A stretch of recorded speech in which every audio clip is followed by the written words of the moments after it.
पहा, आज आपण घड्याळ या विषयावर माहिती पाहूया.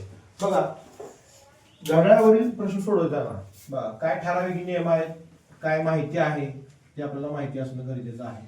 बघा, या घटकामध्ये आपल्याला कोण किती मापाचा आहे बरोबर आहे, म्हणजे दोन काट्यामधील अंतर किती आहे, किंवा आता नुसतं दोन काट्यामध्ये विचारत नाही. समजा 5 वाजले, घड्याळामध्ये 5 वाजले असतील तर तास काटा आणि मिनिट काटा यामध्ये किती अंशाचा कोन केला हे आपल्याला विचारलं, बरोबर नाही. मग त्याला पण सूत्र आहे, आणि सूत्राच्या ऐवजी तुम्हाला म्हणजे बाकीच्या पण अशा गोष्टी की ज्या समजा सूत्र लक्षात राहिले नाही तर आपण दिलेल्या माहितीच्या आधारे म्हणजे तुम्हाला जी माहिती सांगणार आहे त्या आधारे सुद्धा तुम्ही उत्तर काढू शकता. आता तुम्हाला माहिती आहे जवळच्या दोन काट्यामध्ये किती अंशाचा कोन असतो सांगा. जवळच्या दोन काट्यामध्ये उदाहरणार्थ 1 ते 2 यामध्ये किती अंशाचा कोन असतो? 30 अंशाचा कोन असतो. किती अंशाचा कोन असतो? 30. मग मला सांगा एकूण म्हणजे 12 पासून चालू केलं, 12 ते 1 2 3 असे भाग किती होतात टोटल बघा किती होतात. आता 12 वाजतात म्हणजे 12च होणार. मुख्य वेळ किती आहे, मध्यान्ह किती होते 12. मग आता तसे घड्याळाच्या 3 वेळा आहेत बरोबर. आता मला सांगा मी जसं बोलता जसं सांगितलं म्हणून आता आला योग्य सांगतो का मध्यान्ह कधी होते, म्हणजे मध्यान्ह कधी असते सांगा. मध्यान्ह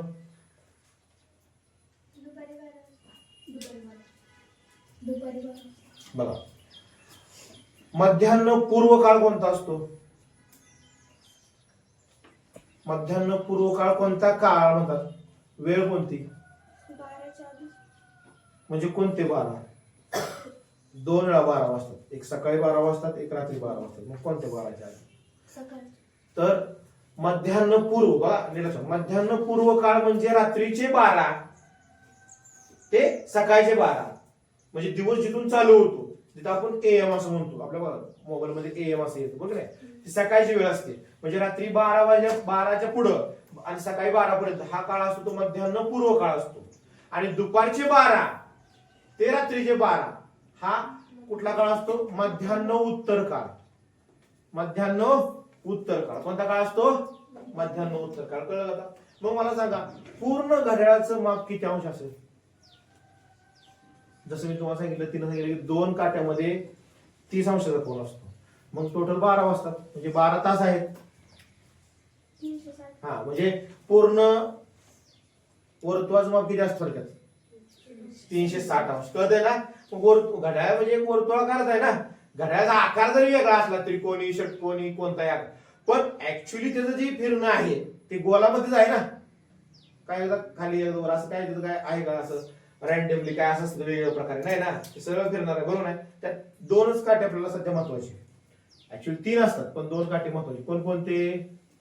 तास काटा, मिनिट काटा. त्याच्यावरती आपल्याला अभ्यास जास्त असतो. आता 8वी मध्ये काय आहे, सेकंदाला सुद्धा महत्व आहे, कारण त्याच्यावर सुद्धा प्रश्न विचारले, सेकंदाचा सुद्धा प्रश्न विचारलेले आहे बरोबर.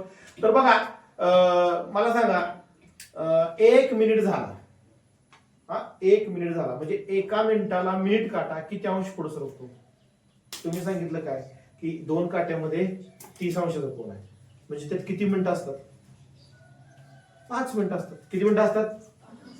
मग 5 मिनिटाला 30 असेल तर एका मिनिटाला किती अंश सरकतो? मग 6 अंश. 6 पंचे 30, कळते का नाही? 6 अंश सरकतो. मग त्यावेळेस तास काटा किती सरकतो? बघा आता ही आपल्याला माहिती अभ्यासाची, तुमच्या लक्षात येईल हीच माहिती आपल्याला आता अभ्यासाची. समजलं तुम्हाला? आता बघा म्हणजे तुम्हाला माहिती कळली 2 काट्यामध्ये 30 अंशाचा कोन असतो. पूर्ण कोणाचं माप जर पूर्ण घड्याळाचं माप काढलं तर किती अंश असतं? 360 अंश असतं. आणि परत एका तासामध्ये तास काटा आणि मिनिट काटा एकावर एक किती वेळा येतात? 2 वेळा. 2 1 वेळा. कुणाला सांगायचं अजून? एका तासामध्ये तास काटा आणि मिनिट काटा म्हणजे एकावर एक कधी येतात, किती वेळा येतात, सॉरी किती वेळा येतात असं विचारलं. किती वेळा येत असतील? एकदा. किती वेळा येतात? आता धरून चला, आता एक घड्याळ आहे. आता समजा 12 वाजलेत. किती वाजलेत? आता 12 नंतर आता तास काटा तिथं थोडं राहणार आणि मिनिट काटा फिरायला चालू करणार. बरोबर. आता हा जरी फिरून जरी आला, जरी 11 पर्यंत आला, परत 12 पर्यंत आला, त्याला ओलांडलंय का? आता ओलांडलंय का? मग किती वेळा होईल तासामध्ये? एकदा. किती वेळा होईल? एकदा. मग तुम्हाला असं विचारलं, मग 12 तासामध्ये किती वेळा ओलांडेल? गायत्री 11 वेळा. कारण की 12ची वेळ धरायची नसते, वजा करायची असते. लक्षात आलं? परत दुसरा त्यातला प्रश्न, एका तासामध्ये किती काटकोन होतात? म्हणजे किती वेळा काटकोन होतात? एका तासामध्ये किती काटकोन होतात? आता आपल्याला एवढंच माहित होतं, 3 वाजता एक काटकोन होतो आणि 9 वाजता एक काटकोन होतो. पण प्रॅक्टिकली विचार केला तर एका तासामध्ये किती होतात? असं 2 वेळा बघा. किती वेळा होतात? 2 वेळा. तुम्हाला प्रॅक्टिकली मी घड्याळामध्ये दाखवू शकतो, काय अडचण नाही. एका तासामध्ये 2 वेळा काटकोन होतो. किती वेळा होतो? मग 12 तासामध्ये किती वेळा होतो?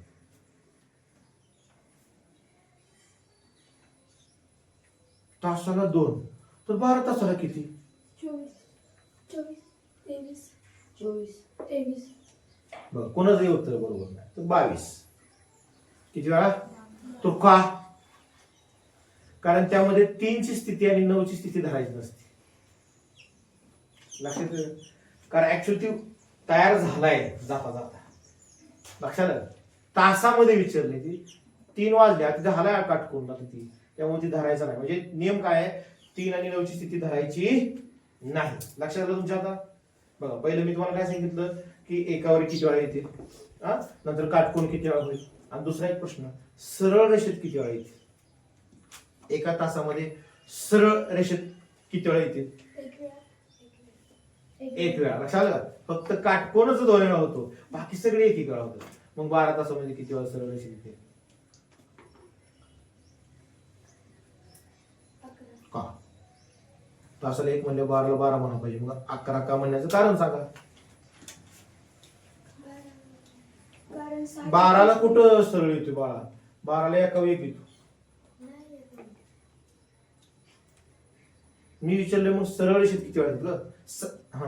कारण की 6ची स्थिती धरायची. 6ची स्थिती धरायची. ऍक्च्युअली ती झालेली आहे सरळ स्थिती, काय केलेली नाही. लक्षात? 6ची स्थिती, 6ला सरळ आला नाही.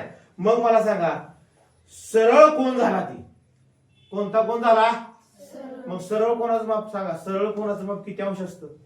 नावच आहे सरळ कोण. सरळ असतं म्हणून सरळ कोण. 180. सरळ कोण म्हणजे अर्धवर्तुळाचं माप. थोडक्यात कळलं नाही? घड्याळाचं आपण असं साज असं आपण काय म्हणतो, पॅरल केलं. पॅरल म्हणतात ना वेळेला. हा, तर ती दिसते अर्धवर्तुळ दिसत नाही. मग अर्धवर्तुळ माप किती असतं? 180 अंश. ओके. आता पुन्हा एकदा बघा, जसं सांगितलं की बाबा पूर्ण ह्याचं माप, पूर्ण घड्याळाचं माप काढलं तर 360 असतं. आता तुम्हाला जर प्रश्न विचारला की 2 वाजता किती अंशाचा कोन होईल? घड्याळामध्ये 2 वाजले आहेत, तर किती अंशाचा कोन होईल?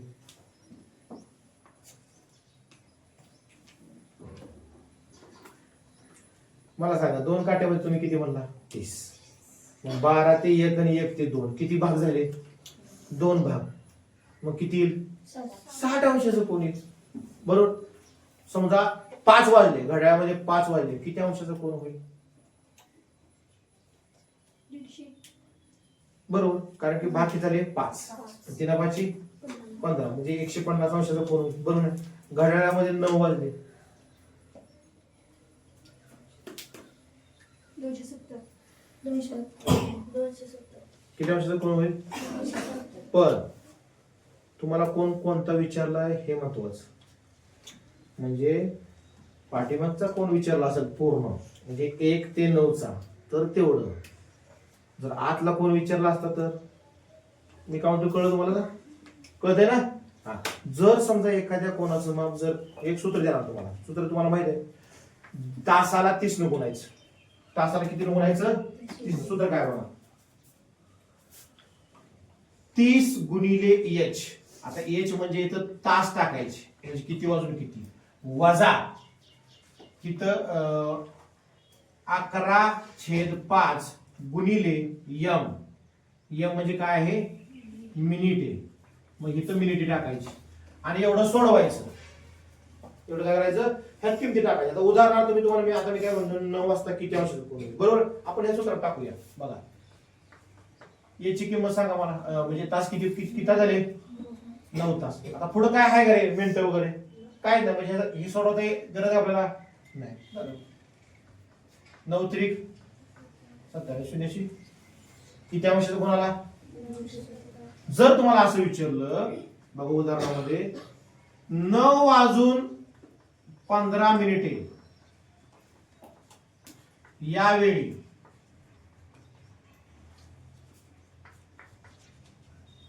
यावेळी किती अंशाचा कोन तयार होईल? किती अंशाचा कोन तयार होईल? असा प्रश्न तुम्हाला एक जनरल सिंपल प्रश्न दिला. तर या सूत्रामध्ये कसं ते सूत्र कसं वापरायचं बघा. 30 आहे असं. एच म्हणजे तुम्हाला सांगितलं तास म्हणजे किती आहे तिथं? 9 वजा 11/5 गुणिले मिनिट किती आहे तिथं? 15 बरोबर. मग झालं का? करा गुणाकार यांचा. 9 गुणिले 0 0 9 त्रिक 27 वजा ह्या 5 ने तुम्ही बघू शकता 5 एके 5 त्रिक आणि 11 त्रिक आणि यांची 10 तून 3 गेले 7 6 तून 3 गेले 2 झालं 237 अंश मापा. ओके. परंतु जर हे माप 180 पेक्षा जर जास्त येत असेल, हे माप जर 180 पेक्षा जास्त येत असेल तर 360 मधून वजा करायचं. किती मधून वजा करायचं? नेम लक्षात ठेवा. मग झालं. मग 237 त्यातनं वजा करायची. किती आलं? 3. इथं हातचे घ्यायचा म्हणजे 5 3 गेले आणि इथं 2 1 गेला. अजून 3 2 गेले. मग किती अंशाचा कोण झाला? असा नियम आहे. नियम तुमच्या काय झाला? जर तिथं माप 180 अंश पेक्षा जास्त येत असेल तर ते 360 मधून वजा करायचं. आलेलं उत्तर असतं कोणच. कळलं तुम्हाला? आता समजलं. अशा प्रकारचे प्रश्न आपल्याला अभ्यासाचे आहेत. बघा या ठिकाणी सूत्र लिहून घ्या.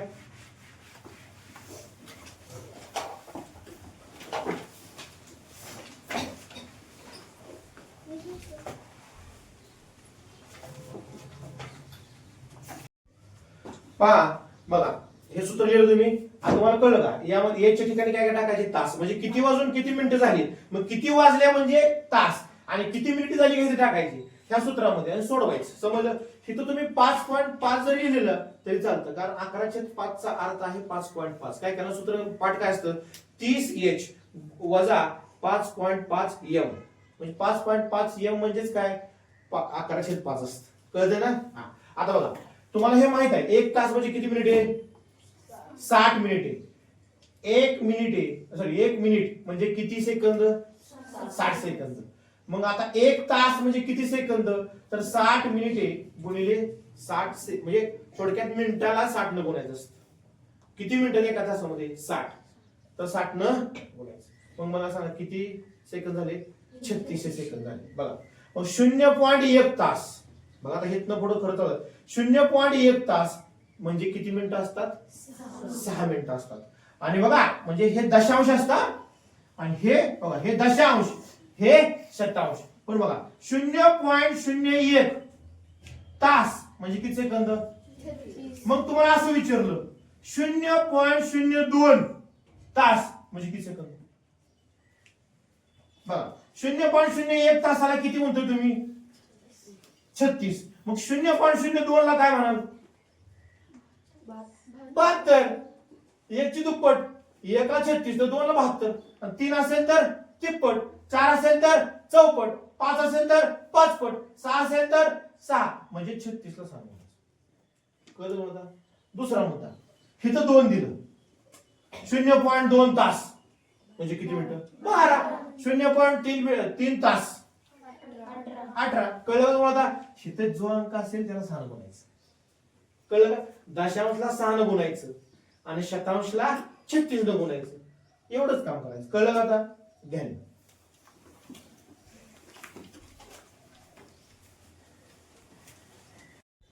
हा बघा आता याच्यावर प्रश्न काय विचारलाय बघा त्यांनी.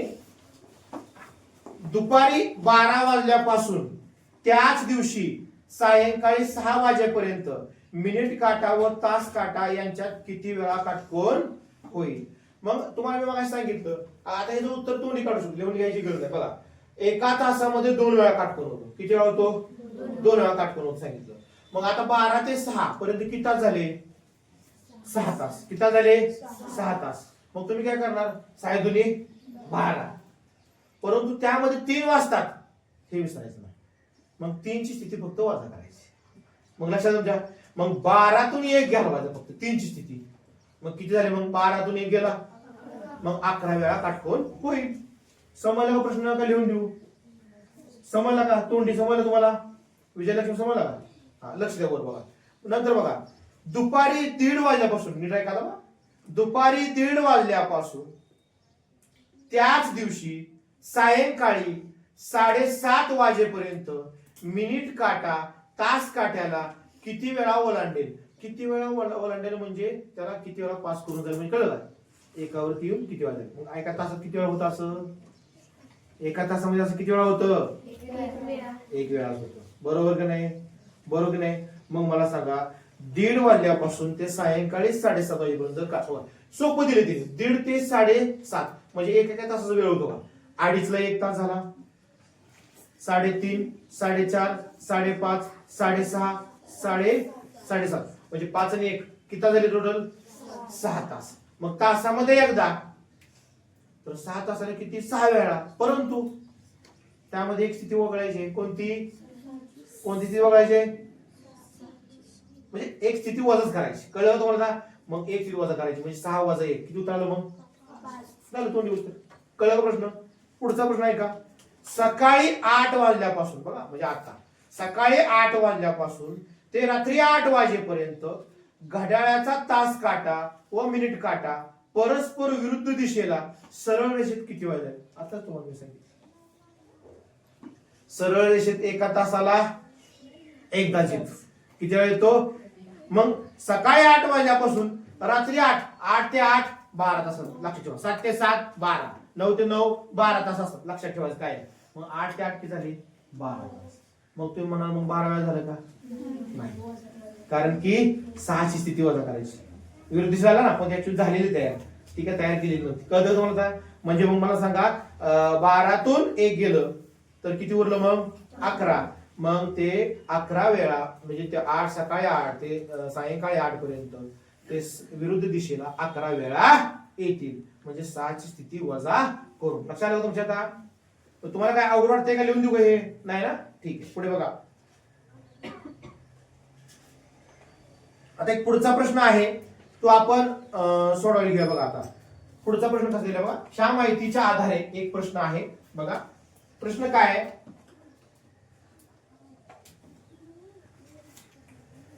4 तास म्हणजे 4.32 आपल्या सवय लागली 4 तास आणि 32 मिनिटं म्हणायची. कोणी तसं नाही आला.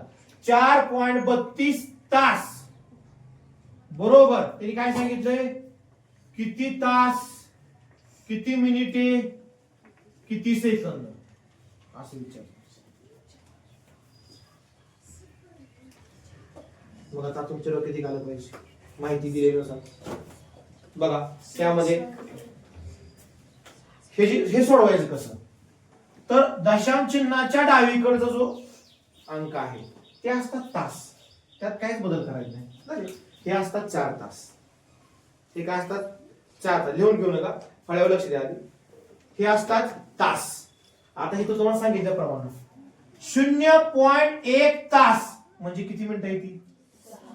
मग इथं 0.3 मग 6 ने त्याला गुणायचं. मी तुम्हाला सांगितलं दशांशला 6 ने गुणायचं आणि शतांशला 36 ने गुणायचं. कळतंय ना? मग मला सांगा त्याला 6 ने गुणल्यानंतर किती येईल? 18. त्याला गुणा 36 किती येईल? 72. मग आता या ठिकाणी बघा, आता आपल्याला जर उत्तर काढायचं असेल तर इथे किती झालं 72 सेकंद. मग आता मला सांगा असं कधी होतं का 72 सेकंद होतं का? मग त्याचं रूपांतर कशामध्ये झालं पाहिजे? मिनिटामध्ये झालं पाहिजे. म्हणजे 72 सेकंद आहेत का नाही, ह्याच्यातून 60 वजा करा, हे तर सोडतो. मग 72 मधून 60 गेले, किती राहिले 12. आणि हा म्हणजे 60 वजा केलं म्हणजे 1 मिनिट, बरोबर. मग 1 मिनिट ह्या मिनिटामध्ये मिळवायचा. किती मिनिट झाले? मग 18 च्या ऐवजी 19, म्हणजे 4 तास 19 मिनिटे 12 सेकंद. जर इथं 60 जरी सेकंद आले तरी सुद्धा त्याचं रूपांतर मिनिटामध्ये करायचं. कळलं का आता? आणि हे झालं आपलं फायनल आन्सर, 4 तास 19 मिनिटे 12 सेकंद. तुम्हाला एक सोडवायला देऊ का? बघा, मग तुम्हाला एक सोडवायला देऊ, घ्या.